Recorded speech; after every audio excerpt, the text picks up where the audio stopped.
It can also show up like what I call the logic bully.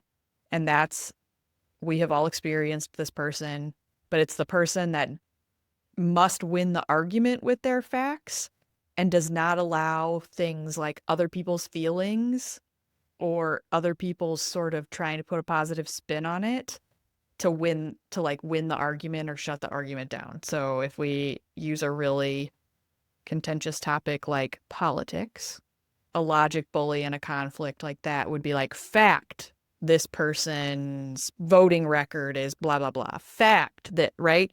And that would be like the counter argument to whatever someone else is saying. But it can come off as arrogant. There's a lot of things tied up in the logic bully side of competency that's really will not help you build relationships in any way, shape, or form, and kind of makes it look like you just have to be the winner of the argument. Do you want to talk about specific numbers and how this could show up? Well, I think the incompetency in particular, I would say for me, I've described how it shows up, right? It's very logical, very Yeah. list, very meticulous, or can be logic bully.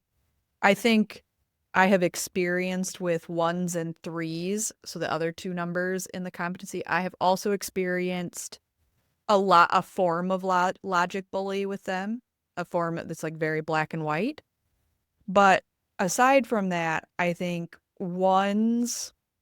So if we think about all three of these numbers, all three of these numbers are repressing their feelings in some way. Mm-hmm. And because ones want to be seen as good, and it's to them, things like arguments and disagreements could make them look bad. They're covering, that's one of the reasons they're like covering with fact, right? Is it's black and white. It's fact. It's fact. But it's like Yeah. they're still repressing the feeling of anger when that's coming up. Right. I think I'm going to talk about each of these as we go through, like just for a quick second around, well, not everyone who listens to us are parents, but we have them. We all have them. We'll have them. So with a one in this conflict style, because a lot of what we manage day to day as parents is conflict with your children or their behavior or whatever is going on, right?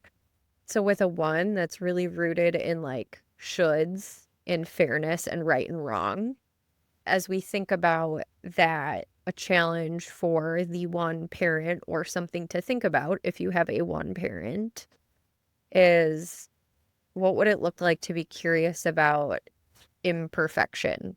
What's the worst thing that would happen if it weren't perfect? And for those people who are ones and who are parents specifically, what's the worst that will happen if you just allow for the behavior or the feeling or the moment or the mistake to happen for the learning to come into play?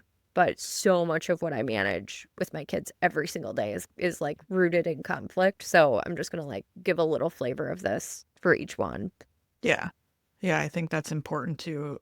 We don't always think about it that way, but there is like this constant sort of back and forth with Mm-hmm. parents or if you're raising kids. Yeah.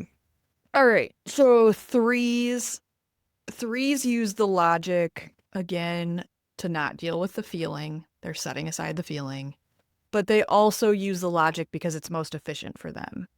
It's like the Mm-hmm. quickest way to get to the end of the argument, the end of the conflict is through this competency logical style.